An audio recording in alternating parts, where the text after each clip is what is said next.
کربلا کی جنگ کفر اسلام کی جنگ نہیں، کفر اسلام کی جنگ نہیں کربلا کی، کیونکہ یزید سے بڑا مکہ نمازی تھا، خطبہ دے گا وہ تو جب امام حسین رضی اللہ تعالیٰ عنہ نے کربلا کے میدان میں جمعے کا دن تھا تو یزید کے سامنے تو بات کرنی شروع کی عمر بن سعد کے سامنے، تو عمر بن سعد کہنے لگا حسین زیادہ باتیں نہ کر، ہمارا جمعہ لیٹ ہو ہے، جنگ کے لیے تیار ہو، فٹافٹ اہل بیت نبوت کو قتل کریں گے، قتل کے بعد پھر نماز پڑھیں گے، پھر کہیں گے اللہم صلی علی محمد وعلی آل محمد، اسی نماز میں پھر درود بھی پڑھیں گے۔ یہ کیسا مرتبہ ہے، کیسا انداز ہے، دوستی قاتل سے بھی مقتول سے یارانہ۔ حر بن یزید امام حسین سے کہنے لگا مجھے حکم ہے آپ کو روکنے کا، آپ آگے نہیں جا سکتے۔ امام صاحب نے فرمایا وجہ زمین اللہ کی ہے، اس نے کہا آپ بیعت نہیں کرتے، یزید کی حالات آپ کے حال میں درست نہیں ہے، آپ نہیں جائیں گے۔ امام روک گئے۔ ظہر کی نماز کا وقت ہوا تو حضرت علی اکبر امام حسین کے بڑے صاحبزادے انہوں نے اذان ظہر پڑھی تو حر بن یزید کے لشکر نے امام حسین کے پیچھے نماز ادا کی۔ کہا بھائی تم مقابلے میں آئے ہو نماز پیچھے پڑھتے ہو، کہا حضور مقابلہ تو تلواروں سے کر رہے ہیں پر ہمارا دل تو مانتا ہے نا کہ مصطفیٰ کا نواسہ بڑی شان ہے۔ حر بن یزید نے 3 نمازیں لشکر سمیت امام حسین کے پیچھے پڑھی، 3 نمازیں ظہر اثر اور مغرب۔ پھر امام حسین کے سامنے شرائط پیش کی کہ آپ کو یہاں گھیر لیا گیا ہے، یہاں آپ بیعت کریں گے، یہاں جنگ کریں گے تو امام حسین نے فرمایا نہیں بھائی بیعت تو میں نہیں کرتا، اس کے علاوہ تم جو کہتے ہو میں کرنے کو تیار ہوں۔ اس نے خط لکھا، عبید اللہ ابن زیاد سے بندہ دوڑایا پیچھے، کوفے چند میل کوفہ تھا، کہا وہ نہیں مان گئے، کیا کریں تو حسین ابن علی ہے، میں زیادہ دیر میں روک بھی نہیں سکتا۔ انہوں نے پیغام دیا حر بن یزید کو کہ کرنا کچھ نہیں، ان کا پانی بند کرنا، بلیک میل کر کھانا پانی میں ملے گا، چھوٹے چھوٹے بچے خود ہی مان جائیں گے۔ حضرت امام علی مقام کے بارے میں حر کے پاس جب یہ پیغام آیا تو حر کہنے لگا میری طبیعت نہیں مانتی حسین کا چلے جانے کا، دل نہیں مانتا۔ جب یہ لفظ کہے نا دوبارہ تو پھر عبید اللہ ابن زیاد نے عمر بن سعد کو 10,000 آدمی دے کے کہا حر بن یزید لچک دکھا رہا ہے حسین۔ ایک رے کا علاقہ تھا، بڑی وہاں فصل ہوتی تھی، لوگ کوشش کرتے تھے وہاں کا گورنر بننے کی کوشش کرتے تھے، تو عبید اللہ ابن زیاد کہنے لگا تمہیں رے کی گورنری ملے گی، سب سے سرسبز شاداب علاقہ تمہیں وہاں کا گورنر بنایا جائے گا حسین کے خلاف لڑنے کے۔ یہ اتنی زبردست ہوتی ہے گورنریت کہ گورنریوں کے لیے لوگ نسل رسول کے خلاف بھی نکلا، یہ اتنی تگڑی ہوتی ہے، اتنی جلدی وفاداریاں بدلتی ہیں۔ امام حسین کو روک لیا گیا، عمر بن سعد نے روک لیا، یکم محرم کو امام آئے، 7 محرم کا روکا گیا، 7 محرم کو پانی بند کر دیا۔ جانور پانی پیتے تھے، گھوڑے پیتے تھے، کتے پیتے تھے، لیکن مصطفیٰ کے گھرانے کو پانی پینے کی اجازت ہے۔ 3 دن تک پانی بند رہا۔ 9 محرم کو عمر بن سعد نے اور لوگ بلائے، شمر بڑا سخت آدمی تھا، سنگ دل بد وقت جس نے حضرت علی اصغر کے گلے پہ تیر مارا، وہ اور لشکر لے کے آیا۔ رات کو کہنے لگا امام حسین رضی اللہ تعالیٰ عنہ سے کہ بس بڑا ہو گیا، یہ 9-10 محرم کی درمیانی رات یہاں جنگ کریں گے یا آپ بیعت کریں گے، 2 ہی باتیں ہوگی۔ امام حسین اندر گئے، سیدہ زینب سے مشورہ کیا، باہر آئے، فرمایا بات پوری ہے نہیں کرنی، او بھائی بچے ساتھ ہو، صحرا کا علاقہ، تپتی بھی رہے، اتنے کٹھن اور سخت حالات، چاروں جانب بہت ہی بہت دور دور تک اپنوں کا نام و نشان کوئی نہیں، اور اکیلے فیصلہ کرنے والے امام حسین، باقی سارے بچے ہیں یا عورتیں، سارے بڑے اکیلے۔ امام حسین رضی اللہ تعالیٰ عنہ نے فرمایا بھائی بیعت تو میں نہیں کرتا، باقی جو تمہارا پروگرام ہے۔ شمر اور ابن سعد کہنے لگے پھر جنگ کے لیے تیار ہو گئے۔ کیا انداز ہے امام حسین کا، فرمانے لگے کل جنگ کروں گا، مجھے پتا تو ہے جنگ کا نتیجہ کیا نکلنا ہے، ایک رات مجھے دے دو تاکہ میں کھل کے اپنے رب کی عبادت تو کروں۔ حسین نے جانا ہے، مجھے پتا ہے کل رزلٹ 72 اور 22,000 کا کیا، ایک رات مجھے دو،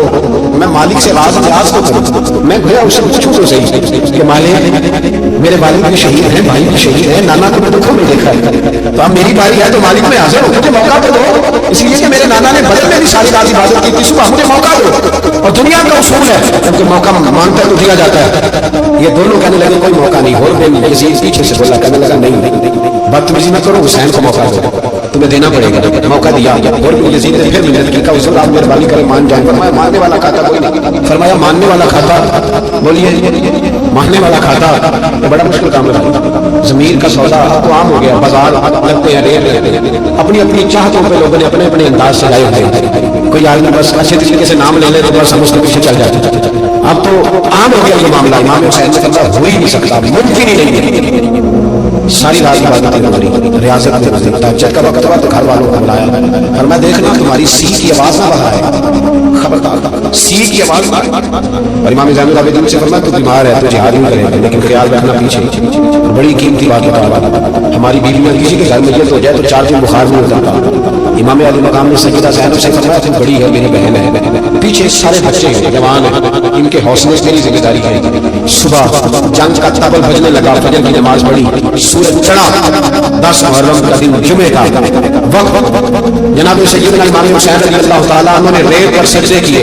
لمبے سجدے، لمبی نماز، سورۃ الشمس کی آیات اسی وقت میں پڑھی تو سارا کربلا گونجنے لگا۔ کیا انداز تکلم تھا امام علی مقام کا۔ نماز مکمل ہوئی تو ہور بن یزید عمر بن سعد وشیمہ سے کہنے لگے واقعی حسین سے لڑو گے؟ پتہ نہیں کون ہے؟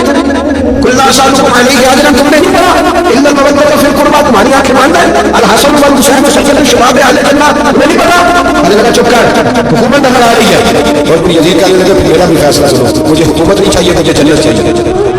حکومت نہیں چاہیے، امام حسین کی پہلی فتح دے کے اور بن یزید ایڑی لگا کے نا یزید کے لشکر سے نکل کے امام حسین کے لشکر میں شامل ہو گیا، اور پہلا شخص جس نے امام حسین کو روکا، امام حسین کے نام پر پہلا فرض اسی شخص نے کٹایا۔ لیکن یزید کی قبر پہ لعنت بھی کوئی نہیں برساتا، اس کا مہر تھا بہت بڑا، لیکن جب لوگ کربلا میں امام حسین کو سلام کرنے جاتے ہیں تو قدموں میں اور بن یزید کا مزار کرتے، اس کو بھی سلامی دی جاتی ہے۔ اور اب ہم اکیلا اور بن یزید نہیں کہیں گے، ہم کہتے ہیں اور بن یزید رضی اللہ تعالیٰ۔ اب ہم اتنی تعظیم کرتے ہیں اس اور کی، جناب امام حسین کو میدان میں کھڑا کیا گیا، جہاد کا طبل بجا، پہلے خود کام آئے اور سن لو آج وہ پتہ نہیں بازاری سے لوگ چڑھ گئے اسٹیجوں پہ، بازاری سے نہ چرت داڑھی نہ سر پہ کوئی کپڑا ہے، بازاری لوگ بھاگ رہے ہیں، بازو چڑھائے ہوئے ہیں، بٹن کھولے ہوئے، تماشا بنا۔ سننے والوں کا بھی اللہ ہی حافظ ہے، وہ اسٹیج پہ پہلے بیٹھ کے شان بیان کرتا ہے، بھاگ کے ادھر جاتا ہے، یہ کوئی طریقہ ہے؟ سننے والوں کا بھی عجیب انداز ہے، ہر بندے کو سننے بیٹھ جاتے ہیں۔ دین مہذب ہے، تہذیب والا ہے، دلائل رکھتا ہے، دین وقار رکھتا ہے، ایسے لوگ دین بیان کریں گے۔ حضرت سیدنا امام حسین رضی اللہ تعالیٰ عنہ صبح سے جہاد کا وقت آیا، پتہ کون کون تھے کربلا میں؟ امام حسین کے ساتھ امام حسین کے 4 بھائی تھے کربلا میں، کتنے بول کے بتائیں؟ حضرت علی کے 4 بیٹے، عباس بن علی جن کو حضرت عباس کہا جاتا ہے نا، علمدار، یہ حضرت علی کی دوسری زوجہ میں سے عباس بن علی بھی تھے اور ابو بکر بن علی بھی تھے، عمر بن علی بھی تھے، عثمان بن، یہ حضرت علی کے بچوں کے نام ہیں۔ یہ آپ کے شہزادے امام حسین کے ساتھ شہید ہوئے، ان کا نام صرف اس لیے نہیں لیا جاتا کہ ان کا نام خلفائے ثلاثہ کے نام پہ، حضرت علی نے اپنے یاروں کے نام پہ رکھا ہے تو تم نے کربلا کے میدان سے خارج کر دیا۔ یہ تینوں شہزادے حضرت جناب سیدنا امام حسین کے ساتھ تھے، یہ بھی شہید ہوئے۔ حضرت جناب زینب امام حسین کی سچ بہن ہے، ان کے 2 بچے تھے، اول و محمد۔ جب امام حسین میدان میں جانے لگے تو جناب زینب بچوں سے کہنے لگے نہ پہلے بھائی نہیں جائیں گے، پہلے بھائی کے جائیں گے۔ 2 بچے شہید ہوئے، حضرت قاسم بن حسن امام حسن کے بیٹے تھے، وہ جب میدان میں جانے لگے تو امام حسین نے کہا نہیں مجبوری رہے گا کہ میرے بھائی کی نشانی میں جاؤں گا۔ حضرت قاسم بن حسن نے تعویذ کھول کے دیا، ابا جی میرے والد نے کہا تھا کہ بڑی مشکل آ جائے تو تعویذ کھول کے دیکھنا، تو آج بڑی مشکل آئی ہے تو میں نے تعویذ کھولا ہے، یہ دیکھیں کیا لکھا ہے، یہ تو رکا ہے، تعویذ ہے یہ، جب کھول کے دیکھا تو اس پہ لکھا تھا قاسم اگر حسین پہ کوئی کڑا وقت آ جائے تو بیٹھ کے آگے آگے آگے، اگر کڑا وقت میرے بھائی پہ کبھی آ جائے نا دیکھنا اس کے آگے آگے چلنا، اسے حسن کی کمی نہ محسوس ہو، پائیاں جائے ساتھ نہیں کوئی جو بیچ خار نہ ہوئے۔ سیدنا امام حسین سے پہلی دفعہ کربلا میں اس وقت ہوئے جب یہ رکا، آپ نے دیکھا تو فرمایا ٹھیک ہے اگر حسن کی یہ وصیت ہے تو میں نے زندگی میں کبھی کی ہر بات مانی ہے، اب بھی مانوں گا، تمہیں اجازت ہے۔ جناب قاسم بن حسن 16 سال کا جوان جب میدان میں نکلے تو ہائے ہائے پتہ نہیں کہاں سے آ گئی۔ امام قاسم بن حسن جب میدان میں نکلے تو تبری سے لے کر علامہ ابو اسناد صاحب کو پڑھ کے تو دیکھو 3 دن کی پیاس ہے، شدید آزمائش ہے، دکھ ہے، تکلیفیں ہیں، پھر بھی پہلی دفعہ جب میدان میں گئے ہیں واپس آئے ہیں 19 لوگوں کو قتل کر کے واپس آئے، 19 لوگوں کو ایک بار میں قتل، اسی تماشا بنا دیا۔ مظلوم تھے وہ تو رو رہے تھے، ہر مقرر یہ کہہ رہا ہے کہ وہ تو بار بار کہہ رہا پانی مل جائے، پانی آ جائے، ترس رہے، خدا کا خوف کرو، یہ دلیر لوگ تھے، ان کی باتیں آج بھی پڑھ کے دلیری پیدا ہوتی ہے، دلیری پیدا ہوتی ہے، دلیری سناؤ کس خیبر کو، تمامی اپنے بچوں کو علی کی داستان سن کے دلوں سے ڈر نکلتا ہے، علی کی داستان سن کے دلوں سے وہ جو بچے ڈر رہے نا وہ چمگادڑ آ گئی، کاکروچ آ گیا، یہ خوف نکل جائے گا اگر حضرت قاسم بن حسن کی بات سنیں۔ درجنوں لوگ آپ نے قتل کیے، ایک دفعہ آئے کہا چاچا یزید کا لشکر تو بڑا بزدل ہے، اگر چند قطرے پانی میرے حلق سے گزرے تو میں سارے کاٹ کے لے آؤں گا، چند قطرے، لیکن تھوڑی دیر گزری، عمر بن سعد کہنے لگا اکیلے اکیلے جاؤ گے تو علی کا پتہ ہے، یہ سب کو مار دے گا، اکٹھے جاؤ، چاروں جانب سے تیر برسے، ایک تیر لگا آگے گردن کے پیچھے، بس جناب سیدنا قاسم بن حسن گھوڑے سے نیچے گرے، جناب زینب حوصلہ آنسو سمیٹ کے کہنے لگی میں دیکھ رہی ہوں پردے کے پیچھے سے حسین میرے بھائی کا بیٹا رہ گیا ہے، جا اسے اٹھا کے لا۔ حضرت امام حسین کو اٹھا کے لائے، امام حسین نے سینے سے لگایا ہوا تھا تو ان کے پیر ان کا قد لگتا تھا امام حسین سے زیادہ، اٹھا کے لایا، لٹا دیا گیا۔ امام حسین کے اپنے بڑے بیٹے میدان میں نکلنے کا علی اکبر نام ہے، جب جن لوگوں نے حضور کو نہیں دیکھا تھا وہ جب کہتے نا ہم نے نبی پاک کا دیدار نہیں کیا تو بتاؤ کس طرح کے تھے، تو بتایا جاتا تھا کہ جناب علی اکبر کا دیدار کا ہم شبیہ مصطفیٰ، اور جب وہ گلیوں میں نکلتے تھے تو عورتیں چھتوں پہ چڑھ جاتے، جناب علی اکبر رضی اللہ تعالیٰ عنہ تلوار لے کے میدان میں نکلے، جوان بیٹے لینے بڑے مشکل، اور یارو رٹا کیا ہے یہ تو بتاؤ کہ ظالم آدمی حکمران ہے یار، یہ رٹا ایک ظالم کا رستہ روکنا ہے اس رشتے کے لیے ہم شبیہ مصطفیٰ جناب سیدنا امام علی اکبر میدان میں نکلے، بڑے لوگ مارے، بڑے پھر ایک تیر ان کے بھی گلے میں نکلے، اور جب وہ گرے نا زمین پہ تو حضرت امام حسین دوڑ اور جب تشریف لائے کے گلے سے تیر کھینچا تو ایک جملہ لکھا ہے صاحب تبری نے، اس نے ہاتھ دکھا دیا، کہنے لگے تیر کھینچا تو امام حسین کی آنکھوں میں آنسو آئے، کہنے لگے کاش جناب ابراہیم آج میرے سامنے ہوتے تو میں انہیں کہتا کہ آپ نے تو بیٹا ذکر کرتے وقت آنکھوں پہ پٹی باندھی تھی، دیکھو میں کھلی آنکھوں سے بچے ذکر کرتا، کھلی آنکھیں، کاش جناب ابراہیم خلیل ہوتے تو انہیں کہتا جناب علی اکبر بھی شہید ہوئے، حضرت علی اصغر کو تو اچانک اٹھایا تھا امام حسین، باہر نکلے گردن پہ تیر لگا تو 6 مہینے کا بچہ تو بھی شہید ہوا، خون اچھالا آسمان کی طرف، کا مولا دیکھ لے میں نے 6 مہینے والا بھی نہیں بچا وہ بھی دے دیا ہے۔ پھر حضرت عباس بیٹیوں نے کہا کہ آپ نہ کچھ کہتے ہیں پہلے شہید ہوئے، کچھ لکھ کر بعد آپ ہم سے پانی کے بغیر نہیں رہا جاتا تھا، جناب عباس پانی کا مشکیزہ لے کے نکلے، باہر نکلے، ایک ہاتھ کٹا، دوسرے سے مشکیزہ وہ بھی کٹا، دیکھ لو میں پس منظر پہ ہوں ابھی تک، میں بتا رہا ہوں کہ جہاد کس کے خلاف تھا، ظالم حکمران کے خلاف، ظالم کافر کے خلاف نہیں، مشرک کے خلاف نہیں۔ حضرت امام حسین رضی اللہ تعالیٰ عنہ نے ہر جگہ ایک بات کی کہ یزید شرابی ہے تو بچے کٹوا دوں گا، شرابی کو ووٹ، یہ ایک نہیں، ہر کتاب میں، ہر کتاب اور ہر مسئلہ کی کتاب، یزید کی مجرم دیکھتا ہے، رنڈیوں کا ناچ دیکھتا ہے، بچے کٹوا دوں گا، اس کے ہاتھ میں ہاتھ ہو۔ امام حسین نے فرمایا چونکہ اللہ کی حدوں کو توڑتا ہے، حقوق اللہ پامال کرتا ہے، حدود اللہ، بچے کٹوا دوں گا لیکن اس کے ہاتھ میں ہاتھ ہو، سارا دن خود مجرا دیکھنا اور 10 محرم پر روز ایک بکا کے حسینی بن جانا، سارا سال خود گند بند کرنا، شرابیوں کے ساتھ رہنا اور 10 محرم کو 2 آنسو بہا کے یاد رکھنا۔ میں ہمیشہ کہتا ہوں، پھر کہہ رہا ہوں، جس کے موبائل میں گندے گانے ہیں، گند دیکھتا ہے، شرابی کبابی کا سپورٹر ہے یا مجرے دیکھتا ہے، آتا جاتا ہے، وہ یاد رکھے قیامت میں امام حسین کا ہاتھ ہوگا، اس کا گریبان ہوگا، ہم سے نہ رکھو کہ کسی یزید کی، ہم لوگ تو حسین کے سیرت کا۔ حضرت عباس بازو کٹا، پھر پانی تو بھر لیا تھا، لا نہ سکے، گردن کٹی تو شہید ہو گئے۔ بچوں کی بھی شہادت ہوئی، پر جب ان کا لاشا اٹھایا تو امام حسین کہنے لگے مولا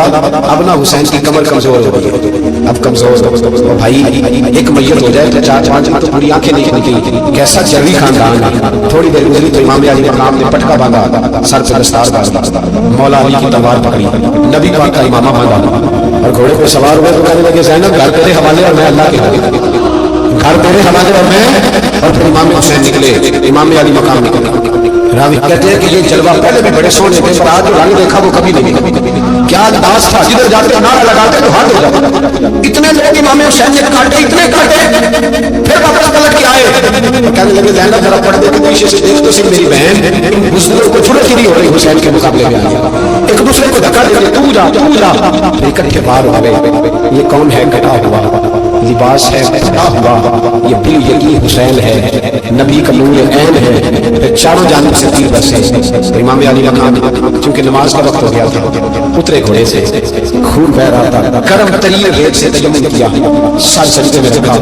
اور جب شمر آپ کی گردن کاٹنے لگا تو کہنے لگے ٹھہر جائے گا، رب سے ایک بات کر لے، اور پھر بولے امام حسین، کہنے لگے مالک تو بتا کہ حسین سے راضی ہے کہ نہیں، تو بتا۔ پھر ایک آواز آئی، یا ایتھا النفس مطمئنہ ارجعی الی ربک راضیۃ مرضیہ، فرمایا نفس مطمئنہ واپس آ جا، تو اللہ سے راضی ہے، اللہ تم سے راضی ہے۔ امام حسین وہاں شہید ہو گئے۔ اب یہ قافلہ امام حسین کا سر کاٹ، ذرا دیکھنا غور کرنا، سر کاٹ کے نیزے پہ رکھا، جسم کربلا میں پڑا، عورتوں کو گھوڑوں پہ بٹھا کے لے جایا گیا یزید کے دربار میں۔ یزید پہلے عبید اللہ بن زیاد نے بدتمیزی کی، پھر یزید نے کی، سعودی عرب کا ایک مولوی بول رہا تھا، سعودی عرب ان سے بھی بڑا عشق ہے، جس نے تکلیف سنی وہ میرے پاس ہے۔ ہمیں لوگ مشورے دیتے ہیں کہ جو یزید کو اچھا کرے اور حسین کو باغی کر اس کو ہم امام مان لیں، اس بے شرم بے حیا